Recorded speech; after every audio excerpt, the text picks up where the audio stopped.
இது என்ன சாதாரண காலமா? கட்டி நாம வாய பொத்தி குனிஞ்சி நின்னதெல்லாம் தம்பி அந்த காலம். இப்ப தோள தட்டி வேட்டி வரு. என்ன பண்ற? கழுத்து கோழி மாதிரி துடிச்சுக்கிட்டு இருக்கியே.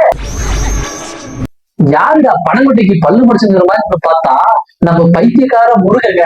இவனோட பொழப்பு என்ன தெரியுமா? பல்லு விளக்கணுமா சொந்தமா காசு போட்டு பேஸ்ட் வாங்கி பல்லே விளக்க மாட்டான். ஏன்னா அடுத்தவன் அக்கல் இருக்கிற அழுக்கை எடுத்து பல்லு தேய்ச்சாதான் இவனுக்கு சாப்பிடவே தோண மாட்டேங்குது. மோத்தா உன்னை பெத்தாலா இல்ல யானை கக்குச்சாடா? டேய், டான்ஸ் பேர்ல கரண்ட் அடிச்சு காக்கா மாதிரி கத்தி கிடக்குறியே, இதெல்லாம் டூ மச்டா, டூ மச். அடியே வித்துக்கிட்டு இந்த டான்ஸ் சரியில்லை, நான் காட்டுறவா டான்ஸ்.